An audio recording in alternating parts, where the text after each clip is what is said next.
This video is sponsored by Surfshark VPN. Let's go! New Starship flight date revealed? When will it happen? Lueders confirms a second tower at Starbase. Can a Crew Dragon support an EVA? And Hubble is struggling again, but we may be able to fix it.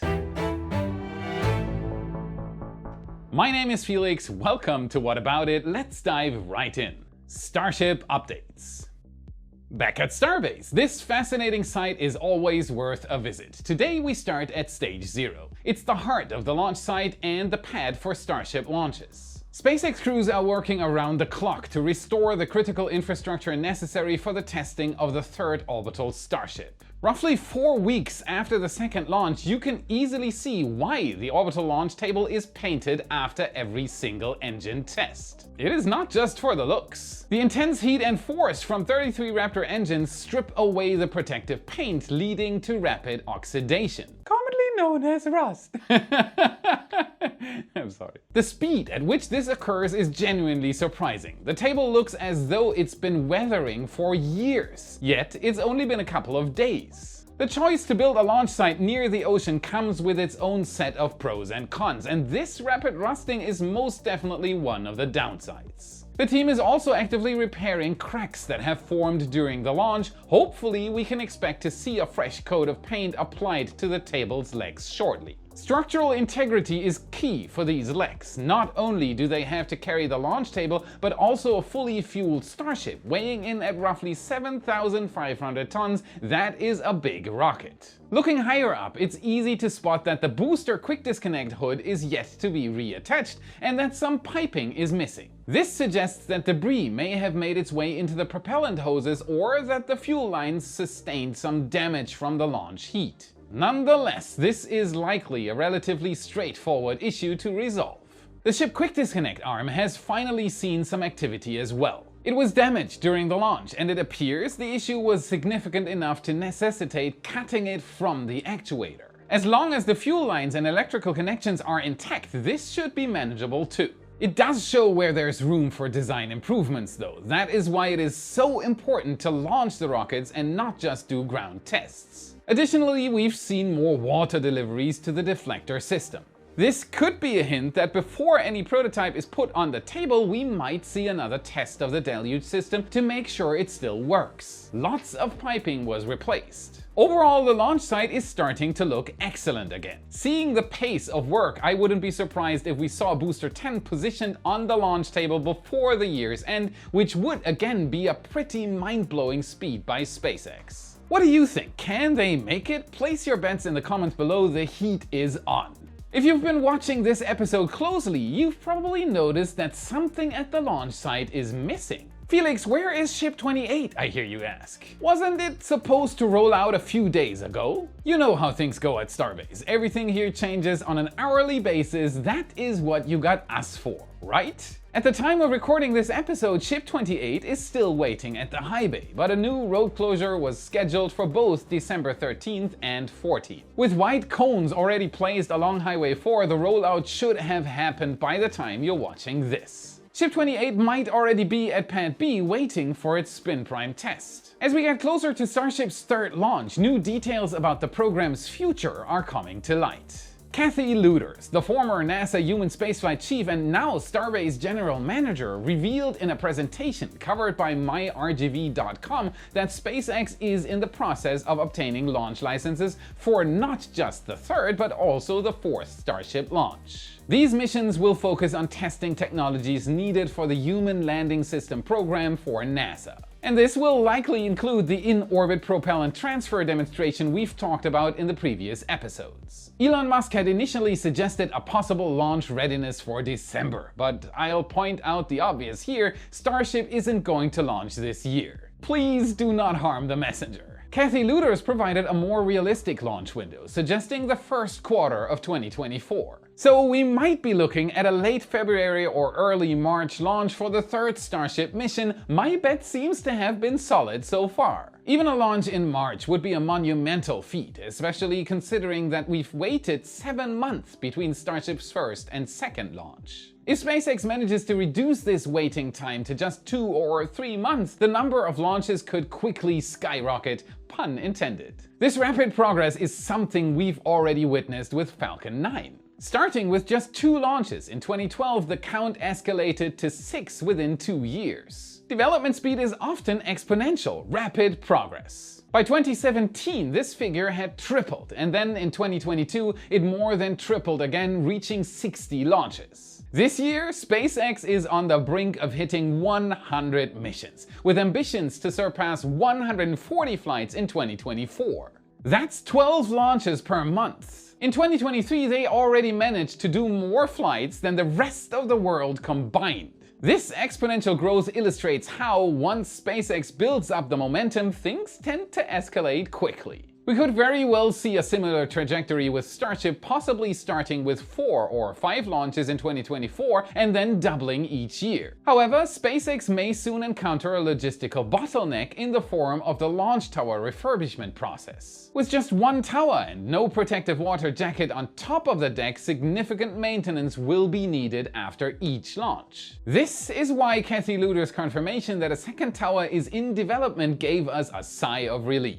We've speculated that this is the case for weeks, with the first sign being the arrival of the upper elements of the tower back in November. However, the exact location for the new tower still remains a mystery. Back in 2021, SpaceX proposed an expansion of Starbase, including a second tower. It's typically depicted in renders as being situated around 100 meters or yards away from the existing launch pad. Whether SpaceX sticks to this plan or opts for a different layout remains to be seen. In the initial proposal for the expansion, they also envisioned a second tank farm for the tower, mirroring the one currently serving the first one. Although this expansion could have received approval, SpaceX at the time did not provide the necessary documentation to the Army Corps of Engineers. As far as we are aware, they still have the option to provide these documents and receive the area needed for the second tower. However, the primary challenge with constructing a second launch tower at the proposed site is just how much work it would take. As seen in our pictures made possible thanks to Redline helicopter tours, the area adjacent to the existing launch site is essentially undeveloped wetlands. Salt flats. To build a new tower here, SpaceX would first need to level and stabilize the ground, and trust me, that sounds easier than it is. This process would involve adding countless underground piles to secure the foundation for the tower and launch table to prevent what happened during the first launch. They basically need to drive pillars into the sand so that the entire new area can rest on it. The construction itself, laying foundations, erecting the tower and launch table, building a new tank farm and installing the deluge system would be a massive undertaking, likely taking a year or 2. Even connecting the new tower to the existing tank farm would require significant changes to the already existing plumbing that is located under a deep layer of concrete. Building a tower here could slow down the testing at the first tower, and the Human Landing System program is already struggling with deadlines. Yet, the construction of the tower must proceed somewhere, and the segments that are already in production are in conflict with a tower that would be built in a year or 2. Now here is why you clicked on this video. In her presentation, Kathy Lueders mentioned relocating all engine testing to Massey's to reduce the closures of Boca Chica Beach. Keep this in mind, this could be a vital clue as to where that second tower will go. On December 12th, our photographer John captured workers dismantling parts of suborbital Pad A. This wasn't routine maintenance or upgrade work. Even the pad's legs were cut up, indicating that it was being decommissioned. That's an X-pad right there. Now, hear me out. Pad A is a goner. SpaceX is considering moving Pad B to Massey's, so the suborbital site will be used for the second stage 0. While placing a launch tower just 20 meters from a public road is probably a no-go, the suborbital area could be the base for a new tank farm and water deluge system. That way, one team could already be working on tank placement and the plumbing, while the other team would get the foundations going for the tower itself. Of course, this is pure speculation on our side and should be taken with a massive grain of salt. Nevertheless, it's intriguing to ponder what Kathy Lueders meant by shifting engine testing away from the beach. Given the ongoing developments with the subcoolers and what seems like preparations for new propellant tanks, it's possible that if a pad isn't moved from the launch site, we might witness the construction of an entirely new one at Massey's. On December 12th, our other John captured these two tanks being escorted by SpaceX at the Kennedy Space Center. It is too early to tell if they are going to Starbase, but there's a chance that they will end up either at the launch site or at Massey's. Only time can tell. With an expected increase in testing frequency, minimizing road closures becomes even more critical to avoid public frustration over restricted beach access. What are your thoughts on this? Do you think moving testing operations to Massey's would be a logical step for SpaceX? Share your thoughts in the comments. And while you're at it, check if YouTube unsubscribed you without your knowledge. Not joking, this does happen frequently. So please double check that subscribe button so you don't miss our updates. And while checking, hit the like button and consider becoming a wise supporter for exclusive SpaceX updates. With it, you get access to daily Starbase photo galleries, now including orbital, aerial, and ground photos of SpaceX's progress, and countless other extras on top. No matter how much you decide to give, everyone gets the same supporter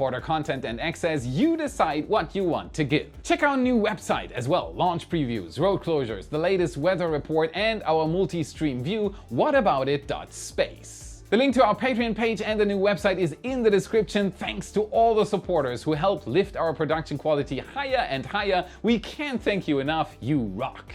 Before we continue with the news, here's a quick word about safety. Let me share with you how I stay safe with today's sponsor, Surfshark VPN. Surfshark VPN is an all-in-one VPN, antivirus, and identity protection service. I refuse to use the internet without it because it lets me surf the web worry-free of how my data is used. Surfshark provides me with a proxy email that acts as a new online identity, and grouped with Surfshark's VPN, I can further hide my digital footprint and leave trolls and creepers behind with a selection of global IP addresses. I feel secure thanks to their antivirus that keeps my machine clean of malware and their alert system that notifies me when my personal data gets leaked online. Save your identity and your money with Surfshark VPN. Get an exclusive Surfshark holiday deal. Enter promo code Felix to get up to 6 additional months for free at surfshark.deal/Felix. Surfshark, surf with your own set of rules.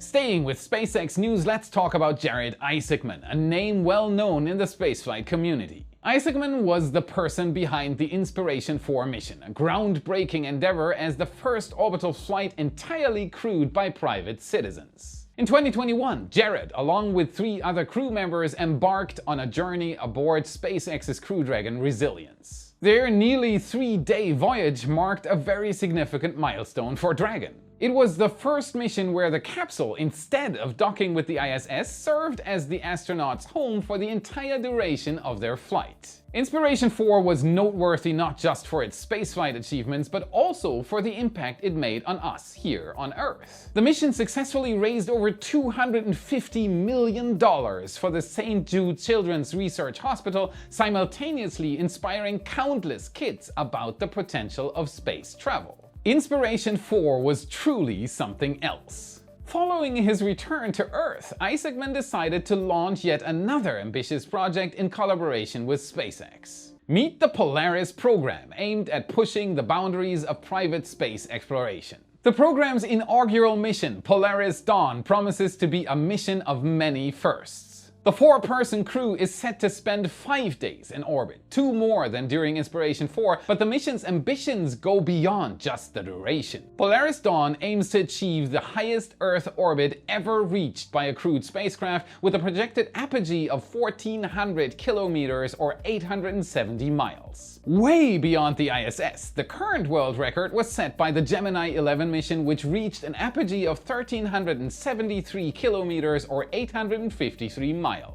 Moreover, the mission is poised to conduct over 30 experiments focused on the impact of spaceflight and radiation on human health. Another first for Dragon will include testing a laser interlink communication with the Starlink constellation. The potential for high bandwidth streaming directly from Dragon, independent of the ISS, could be a game changer. 4K streams from space. The ability to use Starlink for communication could enable other satellites to transmit large volumes of data without relying on NASA's Deep Space Network, which is currently under heavy strain due to its extensive and ever-growing use. In theory, this could even open up the ability to transmit data between the Moon and Mars. Yet, the most thrilling aspect of Polaris Dawn is undoubtedly its plan to conduct the first ever commercial extravehicular activity, or EVA. But how? Don't you need an airlock for that? Well, not necessarily. It can be done and has been done before without one, though it will undoubtedly be a terrifying maneuver. Firstly, they will need an EVA suit, which SpaceX is developing as we speak. While the existing suits used aboard Dragon are capable of protecting the crew during depressurization events, they aren't designed for prolonged exposure to the vacuum of space. They're just a last line of defense inside the spacecraft. That is why a new suit type is essential, and Polaris Dawn will validate the design.